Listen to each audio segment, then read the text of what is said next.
આપણી સંકલ્પ ન્યૂઝ ચેનલને સબસ્ક્રાઇબ અને લાઇક કરો, બેલ આઇકન દબાવો જેથી આવનાર ન્યૂઝ અપડેટ્સની નોટિફિકેશન આપના મોબાઈલ પર સૌથી પહેલા પહોંચે. Like, subscribe and share the video. નમસ્કાર દર્શક મિત્રો, હું છું પૂજા ટંડેલ. સંકલ્પ ન્યૂઝમાં આપનું સ્વાગત છે. સમાચારની શરૂઆત કરતા પહેલા એક નજર આજના મુખ્ય સમાચાર ઉપર.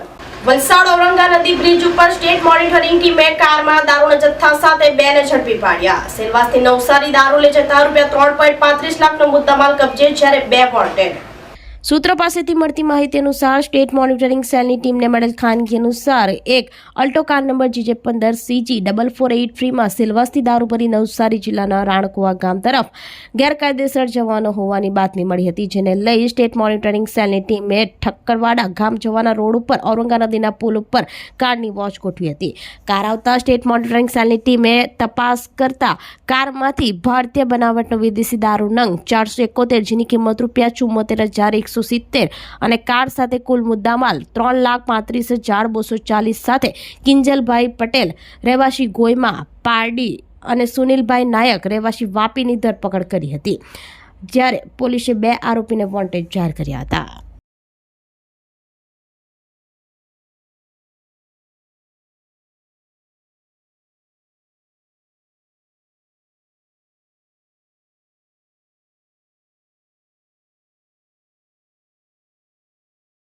સપ્રદેશ સેલવાસ અને દમણમાં શિક્ષણ મંત્રી ધર્મેન્દ્ર પ્રધાને શાળા કોલેજની મુલાકાત અને ખાતમુહૂર્ત કર્યું.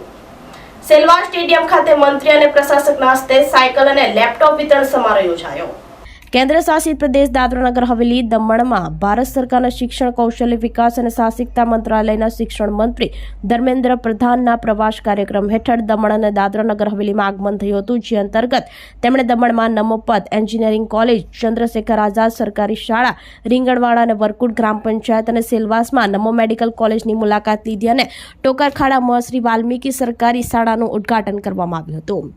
સભા સ્થળે પહોંચતા શિક્ષણ મંત્રીનું સ્થાનિક લોકનૃત્ય, તારપા, ઢોલ અને તૂર થાળી સાથે સ્વાગત કરવામાં આવ્યું હતું. શિક્ષણ મંત્રી ધર્મેન્દ્ર પ્રધાન સભા સ્થળે પહોંચતાની સાથે જ વિવિધ શૈક્ષણિક સંસ્થાઓના વિદ્યાર્થીઓએ પણ તેમનું ઉષ્માભેર સ્વાગત કર્યું હતું.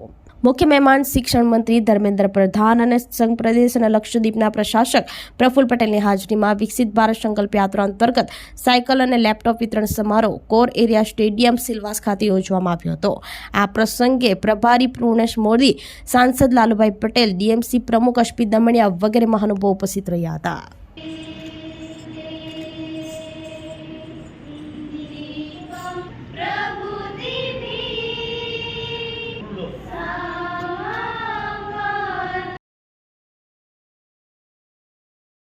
माननीय शिक्षा मंत्री और माननीय प्रशासक को हम मंच पर माननीय शिक्षा मंत्री और माननीय प्रशासक को अपना करेंगे.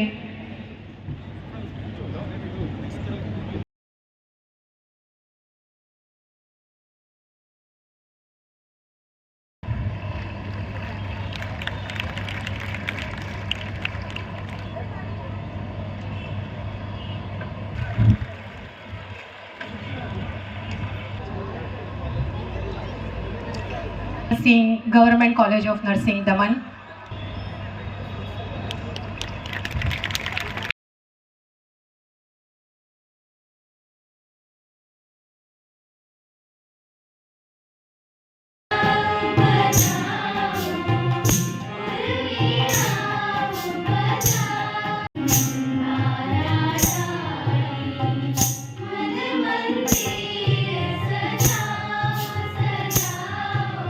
પાડી રેલવે સ્ટેશન પર નવા બની રહેલ બ્રિજ પાસે અજગરને જીવદયા રૂપે બચાવ્યો.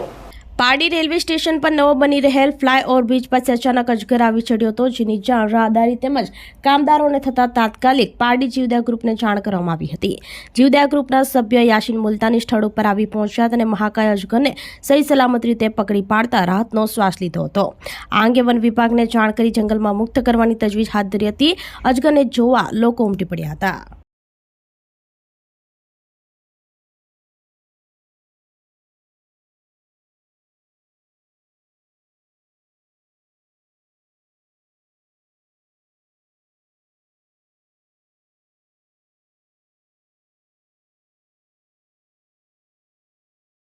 आज पार्टी रेलवे स्टेशन पर जे नव ब्रिजનું કામ ચાલી રહ્યું છે ત્યાં અચાનક રોડ પર અજગર આવી ગયેલો. અજગર આવતા જીવદયા ગ્રુપના પ્રમુખ શ્રી અલીભાઈ અંસારીને ફોન કર્યો અને તરત જ રાજભાઈ અને અમે બધા અહીંયા ટીમ સાથે આવી ગયા અને સારી રીતે રેસ્ક્યુ કર્યો. કોઈને જાનહાનિ ન થાય એ પહેલે જ અમે બધી ગાડી હટાવી અને રેસ્ક્યુ કરી લીધો. હવે અમને ફોરેસ્ટ ખાતામાં જમા કરાવી દઈશું. હાલની દ્રષ્ટિએ કે કેથે બી તમને એવું દેખાય તો જીવદયા ગ્રુપના પ્રમુખ શ્રી અલીભાઈ અંસારીને જાણ કરી અને રેસ્ક્યુ કરાવી લે. ઉમરગામના દહેરી ગામે રોટરી ક્લબ દ્વારા મોડર્ન આંગણવાડીના પ્રોજેક્ટનું ધારાસભ્યના હસ્તે ખાતમુહૂર્ત કરાયું.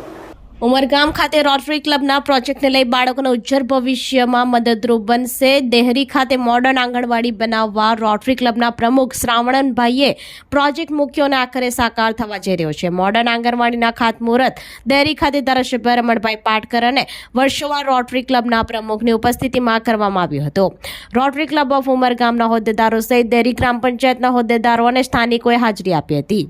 આ મોડર્ન આંગણવાડી ઉમરગામ તાલુકા માટે ખાસ આકર્ષણ બની રહેશે તેવો આશાવાદ રોટરી ક્લબના મેમ્બર રાખી રહ્યા છે.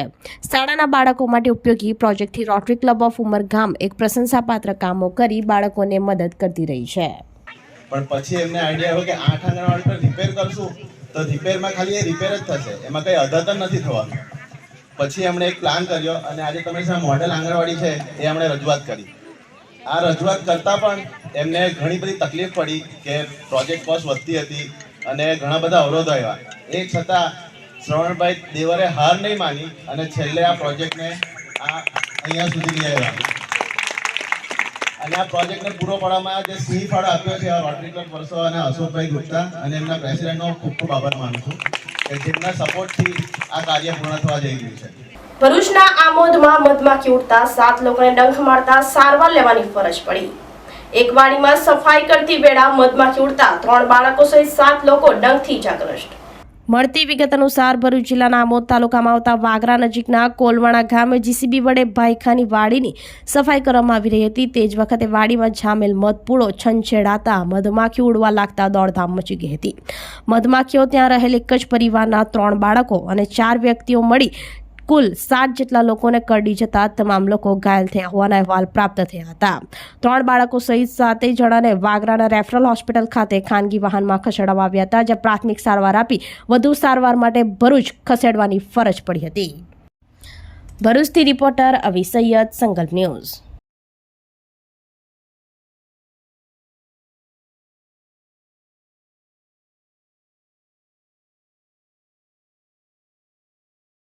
રામ અને રામાયણ માનવ જીવનની આચાર સંહિતા ત્યારે વલસાડમાં રામાયણ પ્રશ્નાવલી પરીક્ષા યોજાશે. આ પરીક્ષામાં 70% વધુ લાવનાર વિદ્યાર્થીઓને 4 ધામની યાત્રા નિઃશુલ્ક કરવામાં આવશે. માણસે શું કરવું એ રામાયણ શીખવે છે. માતા પિતાની આજ્ઞાનું પાલન, શરણાગતનું રક્ષણ, એક પત્ની વ્રત, ક્ષમા એ રામના આદર્શો છે. ત્યારે આજકાલના વિદ્યાર્થીઓને ભગવાન શ્રી રામ વિશે પૂરી જાણકારી મળે, રામાયણ વિશે આજકાલના યુવાધન જાગૃત થાય તે હેતુથી વલસાડ જિલ્લામાં યોજાશે રામાયણ પ્રશ્નાવલી પરીક્ષા. શ્રી રામચરિત માનસ પરિવાર રામાનંદ સંપ્રદાયના શ્રી કેવલ રામદાસ ત્યાગી મહારાજ દ્વારા યોજાનારા પરીક્ષામાં વલસાડ જિલ્લાના 8000 વિદ્યાર્થીઓ ભાગ લેશે અને આ પરીક્ષામાં 70% ઉપર ક્રમાંક લાવનાર વિદ્યાર્થીઓને 4 ધામની યાત્રા નિઃશુલ્કમાં કરવામાં આવશે. ત્યારે વલસાડ જિલ્લાના ધરમપુર, કપરાડા, પારડી, વલસાડ સહિત ઉમરગામના વિદ્યાર્થીઓ ભાગ લેશે. ઉલ્લેખનીય છે કે શ્રી રામચરિત માનસ પરિવારના કેવલ રામદાસ ત્યાગી મહારાજ દ્વારા વલસાડ જિલ્લામાં 11મી 4 ધામની યાત્રા નીકળશે અને વિદ્યાર્થીઓને નિઃશુલ્ક 4 ધામની યાત્રા કરવામાં આવશે. साधु संतों का तो एक ही उद्देश्य है. साधु संतों को तो पूछा नहीं जाता है जैसे कि उद्देश्य क्या होता है, क्योंकि सब जानते हैं कि साधु संत क्या प्रयास में है. ठीक है, तो एक उद्देश्य नहीं है, एक ये है कि भाई साधु संतों के प्रयास है कि सारे बच्चे जो है हमारे हिंदू धर्म के हो चाहे कोई भी धर्म के बच्चे हो, उनका इतिहास राम जी का मालूम पड़े. ठीक है, और उसका जो चरित्र है वो उनके जीवन में, सारे विद्यार्थियों के जीवन में उतरे.